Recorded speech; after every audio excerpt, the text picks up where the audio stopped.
What happens when one leaked graphic has an entire league tossing and turning at night? Rumor has it the Indiana Fever have quietly assembled a starting five so formidable, Caitlin Clark, Kelsey Mitchell, DeWanna Bonner, Natasha Howard, and Aliyah Boston, that opponents are already revising their game plan. Today we peel back the layers on this potential super team, examining each piece, every spark of chemistry, and why Indiana's reinvented roster might just rewrite WNBA history. Stick around, you'll see this isn't merely a starting lineup, it's a bold declaration of intent. When Caitlin Clark steps onto the hardwood, it isn't just another game tip-off, it's a cultural event. As the 2024 Kia WNBA Rookie of the Year, Clark exploded in her debut season, posting 19.2 points, 8.4 assists, and 5.7 rebounds per game. But raw numbers barely scratch the surface. Her court vision channels the flair of Magic Johnson. Defenders leaning on her at the arc end up as distant memories once she uncorks a 30-footer over outstretched hand. Her shooting range isn't simply long, it's nuclear, stretching defenses so thin they resemble overloaded elastic bands ready to snap. Yet the real artistry lies in her passing. Picture a half-court trap, two defenders close in on Clark like buzzards. Instead of panic, she sends a laser pass threading between traffic, hitting a cutting teammate in stride for a thunderous dunk. Every possession feels like a puzzle Clark solves in real time, shuffle, swivel, deliver, and opposing coaches scramble to redraw scouting reports on the fly. At just 21, her repertoire is still expanding. Floaters off the glass, hesitation dribbles that freeze ankles, and leadership beyond her years. But that brilliance is only half the reason Indiana might be home to the WNBA's most fearsome quintet. Slide one seed over and you find Kelsey Mitchell, the silent hurricane of the backcourt. Last season, she averaged nearly 20 points per game, yet somehow remained a stealth threat until mid-quarter. Her first step is instantaneous. She explodes through gaps the moment defenders and referees alike register her acceleration. And her pull-up, it's so compact you blink and the net is rattling. What makes Mitchell truly terrifying is her off-ball mastery. Run a simple flare screen. She curls off the elbow, pops to the wing, and by the time the defense snaps over, the shot is long gone. Whether it's a catch-and-shoot corner triple or a mid-range stinger off a two-man game, Mitchell's efficiency hovers in the elite tier. Pair that with her fearless mindset, she'll take the final shot with ice in her vein, and you end up with one of the most unguardable shooting guards alive. Now imagine Clark commanding attention with her passes and Clark-induced mismatches, then kicking it out to Mitchell for a blow-by-blow of scoring. Opponents overcommit to stopping one only to be torched by the other. It's a dynamic so lethal,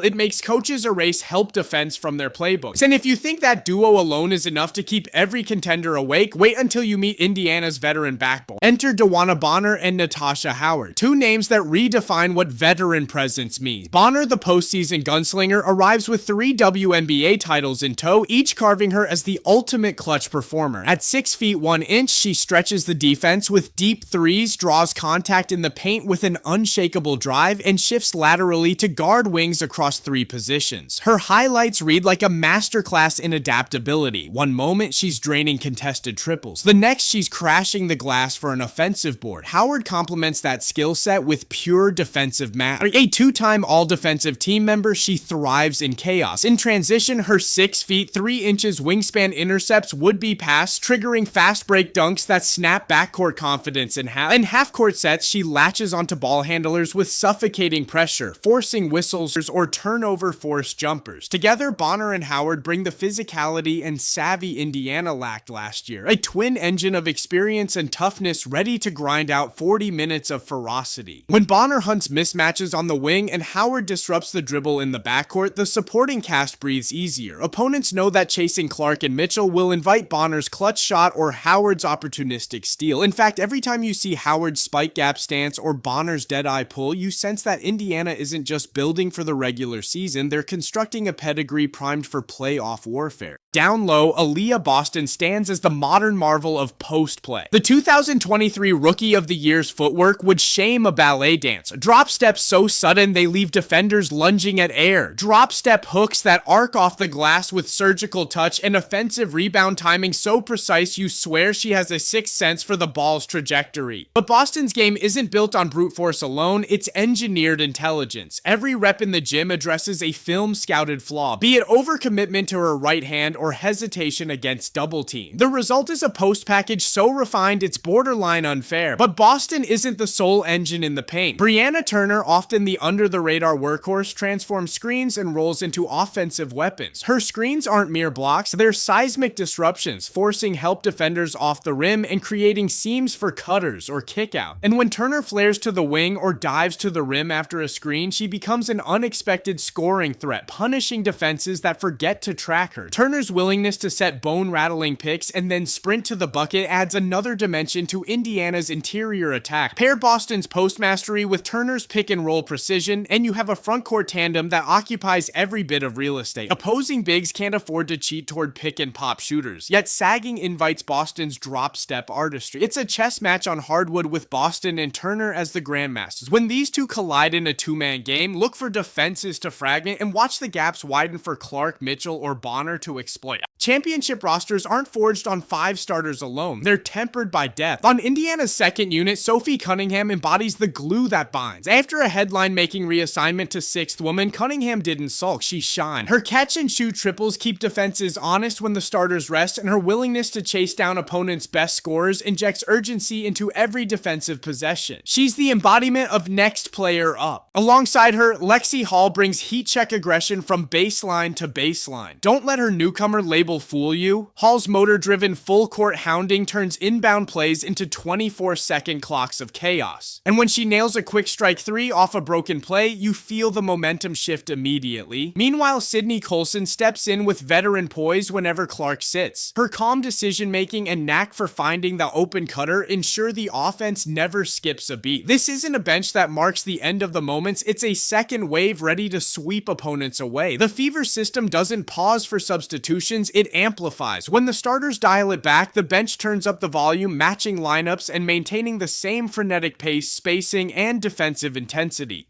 Opponents who anticipate a breather instead find themselves in the same relentless storm, only now with fresh legs.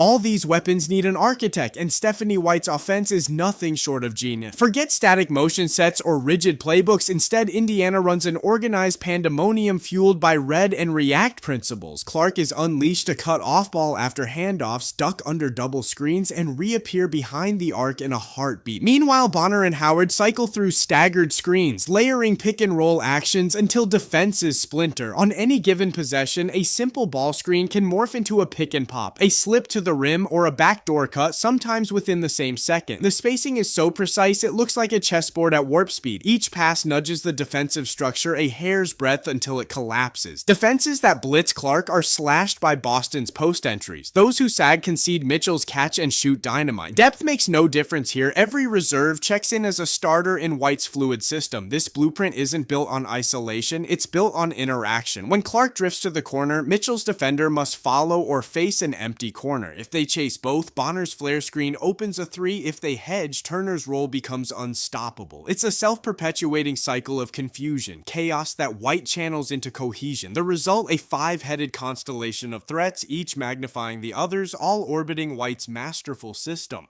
So what does this potent combination mean for the rest of the WNBA? It's simple nightmare matchups. Las Vegas's smaller lineups risk being steamrolled in the paint by Boston's finesse and Turner's screen. New York's switch-happy defense could shatter under Indiana's layered pick-and-roll assault. And teams built to stifle one superstar will find themselves gashed by 9 legitimate scorers, each capable of snapping off 5-minute bursts of pure havoc. Depth grants White the luxury to tailor lineups on the fly. Want to blow out the aces? Roll out the full court press brigade. Need to slow down a high tempo squad? Insert veteran lockdown defenders and space wrecking sharpshooters. Opponents will stare at the lineup card and see not 5 but 9 poison flavors, and they'll have to pick which one to taste. Lose that roll of the dice and you could wind up facing a rotation that burns different matchups for every quarter. With playoff seeding tighter than ever, Indiana's versatility forces coaches to gamble on matchups and rotations. Should you double Clark and risk leaving Mitchell alone, collapse on Boston, or switch wildly on on screen? The answer changes possession by possession, making scouting reports obsolete by tip-off. In short, the Fever haven't just built a starting five, they've launched a tactical blitzkrieg that could redefine roster construction across women's basketball. On paper, this isn't an upgrade. It's a manifesto for modern WNBA domination. A phenom at point guard, 2 scorers who redefine backcourt firepower, 4 veterans dripping with postseason savvy, and role players whose energy never flags. Layer on an offense designed for perpetual motion, and you've got a recipe few franchises can replicate without a war chest of talent and a visionary coach. Yet questions linger. Can egos blend into a single heartbeat? Will 4 all-star talents and 4 willing role players find the chemistry necessary to sustain 82 minutes, let alone 240 in a playoff series? If Indiana can harmonize this constellation of stars, we may be witnessing the dawn of a dynasty. But if individual ambition eclipses collective cohesion, even this fearsome quintet could falter. One thing is certain, come opening night, the WNBA landscape will never look the same. Opponents will circle Indiana on their calendars as the benchmark of excellence. Media will dissect every lineup permutation. Fans will debate which 5 ad nauseum. And through it all, Caitlin Clark, Kelsey Mitchell, DeWanna Bonner, Natasha Howard, and Aliyah Boston will stand as the living proof that sometimes the sum of parts doesn't just add up. It multiplies into something unstoppable. The question now isn't if they can win championships, it's how many they'll claim before the rest of the league catches up.